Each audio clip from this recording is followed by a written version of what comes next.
ups and downs.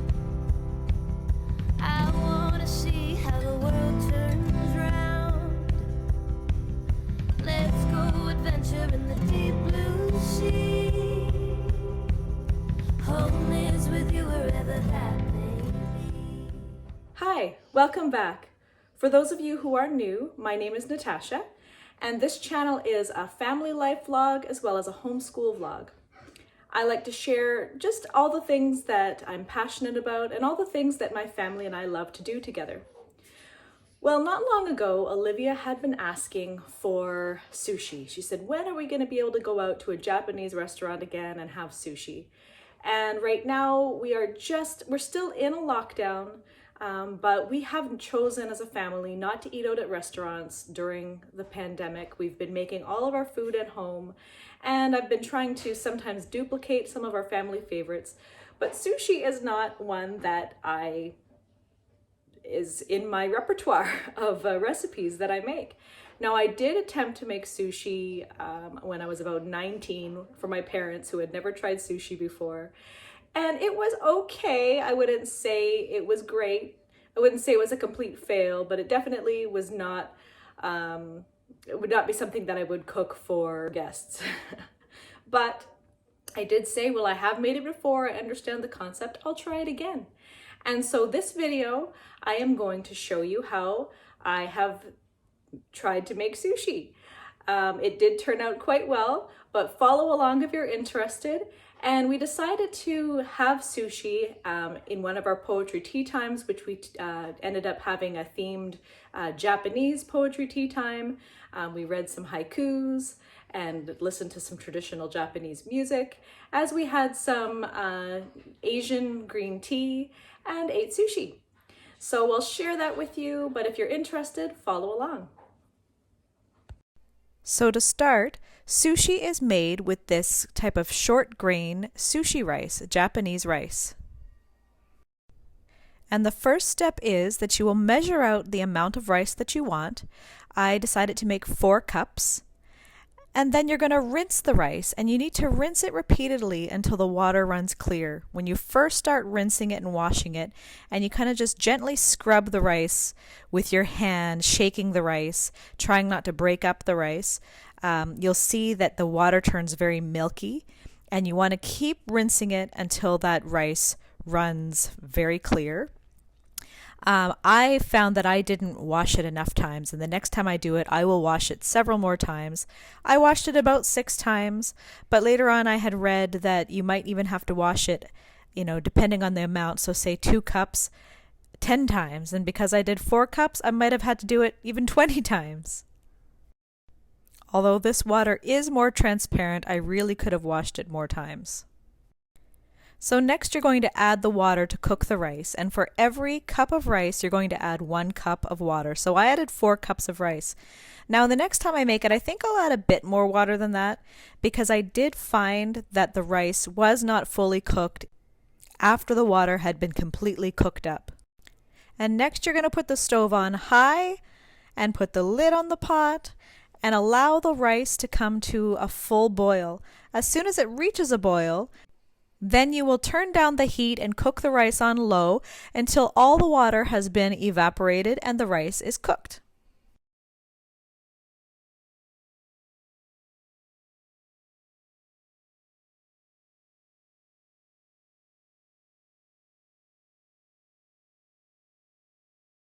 So different from cooking basmati rice, when it's cooked there's no water to drain. It's quite sticky and clumpy, and you're going to spread it out on a flat dish, just like so. While the rice is still hot, you're going to pour over it this rice vinegar. Now this rice vinegar already comes seasoned for sushi, but if it's a regular rice vinegar, you'll also have to add sugar and cane sugar usually, and salt to the rice vinegar. But this one comes seasoned. As you can see in the ingredients, it says rice vinegar, water, sugar, and salt. And so you're going to pour, for every 2 cups, about 1/3 of the rice vinegar. Because I used 4 cups, I put 2/3 vinegar.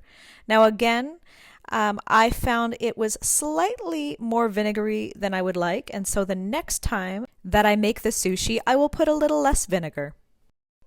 I thought I recorded myself pouring the vinegar over top, but I didn't. So imagine I've poured it just all over, drizzled all over the rice. And then to mix it, you don't want to mash the rice. You don't want to break up the rice particles. So you're just going to use a flat spoon and cut into it and keep sort of mixing it around in this motion until the vinegar is completely mixed into the rice. So you keep cutting into this kind of motion, into lines, and separating the rice until the vinegar is completely mixed. Once you've completely mixed the rice and vinegar, you're now going to allow the rice to cool to room temperature until it's ready to be handled, because you don't want to burn your hands when you're rolling the sushi. While you're doing this, you can set up your station to make the sushi. So I started with preparing the vegetables, and we decided to go simple. We are going to do a cucumber sushi and an avocado sushi. So you cut up the cucumbers into about 1 centimeter slices, and you do the same for the avocado. And I measured the length of the cucumber so that it should fit the exact length of a sushi wrapper, the nori. And there's the avocado, also cut into 1 centimeter strips, approximately. So this is how you should set up your sushi station. You're going to have a large cutting board. The sushi mat you're going to wrap in saran wrap, several layers, and make it nice, tight fit. You need a bowl of cold water and a damp cloth, a very sharp knife, your plate with your nori, which is the seaweed wrap, and then your vegetables. After wrapping the sushi mat tightly in 3 or 4 layers of saran wrap, you're then going to take your knife and slice little slits into the little grooves to allow any air to come out, so there's no air bubbles when you're rolling your sushi, which would then destroy the shape of the sushi. So you are going to, there is a smooth, shiny side and a rough side. You're going to put the rough side up so that the smooth, shiny side will be what you'll see on the outside. Then you're going to start putting some rice on here. Now, first it's good to just kind of wet your palms, not soak them, but just so that it's shiny, so that the rice doesn't stick to them. And then you're going to grab you'll probably grab more, but start with a palm full of rice. And you're going to start to spread it out on the paper. And it does stick, but very sticky rice. So you're going to try to get it right up to the edge of the seaweed wrapper, because you don't want to have the last piece, no one having stuff inside it. So you're going to try to go evenly spread it out, but you're going to leave about 1 centimeter at the top without any rice there. So about 1 centimeter at the top. And I'm just going to keep it. It's very sticky, as you can see. I need to, that bowl is to help remove it, but I don't want to waste any of this rice into the bowl. So I'm going to try to scrape it off my hands. This is probably not very professional, but I don't want to waste any of this rice. So if I put my hands in the bowl of water to rinse it, I'm gonna lose all these grains. So I don't want to do that. One suggestion I found when making sushi is to make a ditch. Where would we put it here? A ditch. It helps with the rolling for the vegetable that you're going to be putting into the center for your filling. So you make a little ditch. So are you going to put the vegetables inside there? Yes. So you have to make a lot, right? Or just one? No. It's going to be, and actually I think I measured it, I measured this and when I cut it this way, and I realized I did it the wrong way. So what I might do is cut off the end. I had measured it to fit the sushi wrapper exactly. So I'm going to end up having to cut every one of them a little bit off the end, but that's okay. We'll eat these. And on the side, oh my, No, that's fine. That doesn't need to. Oh my, I actually smell the sushi already ready right now. Oh my. Okay, so here's the part I have not done. Oh, you know what? I made a mistake already. Goodness. It sticks because the rice is damp. It sticks. Okay, so you want to bring it to about near the bottom of the. And what I'm going to do now is I actually should have brought the rice all the way down to the end. So what I'm going to do is wet the end a little bit, and then you got to start rolling. So you want to roll this with the mat as tightly as you can up and over that, like this. And you've already started, as you can see, the roll. Wow. Are you going to cut it after? Now, when I want to continue rolling, I have to do it fairly quickly. Yeah, we cut it after. You want to wet the end of here because if you leave it too long, it dries up and breaks off. So you got to do it within a few seconds of wetting it.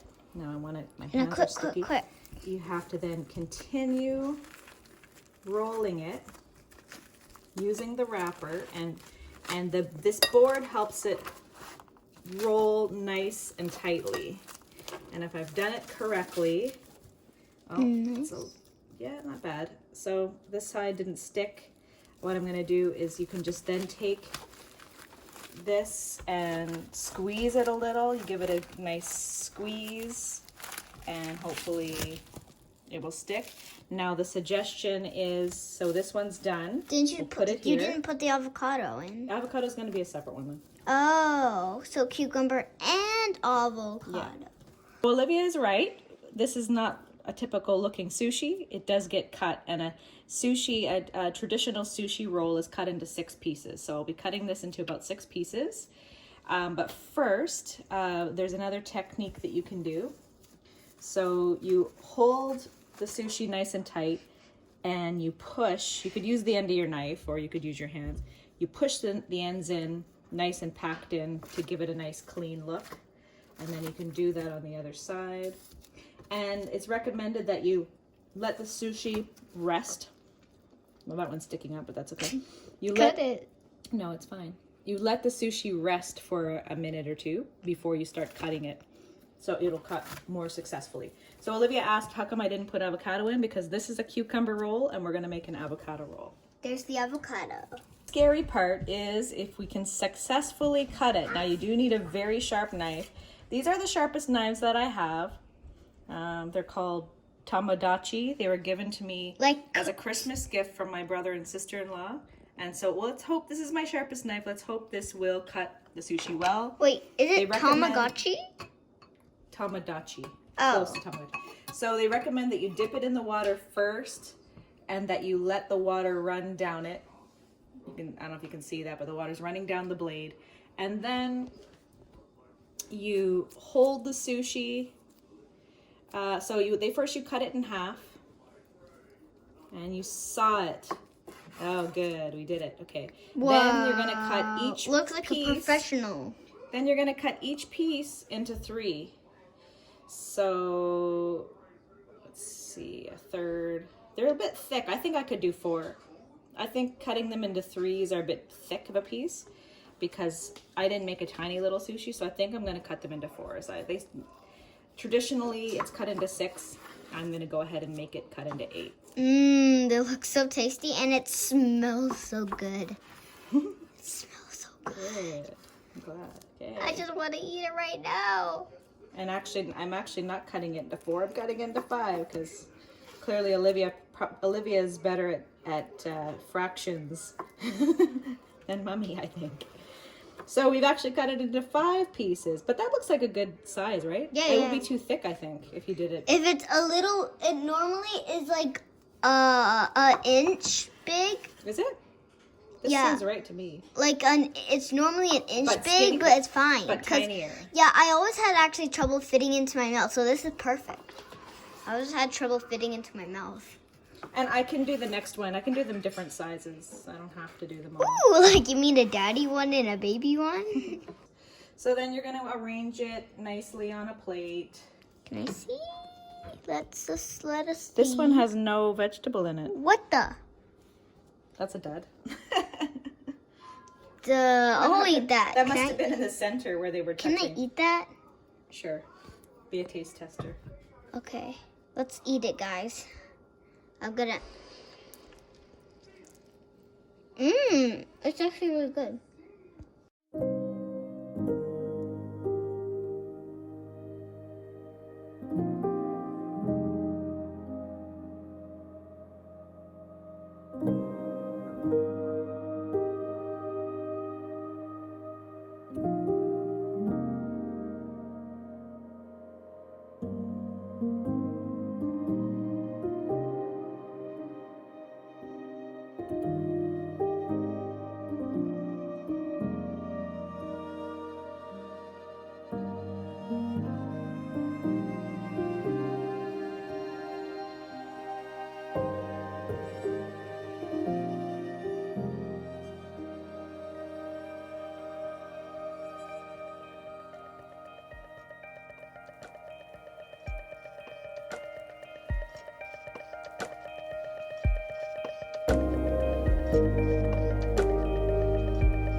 Thank you so much for watching.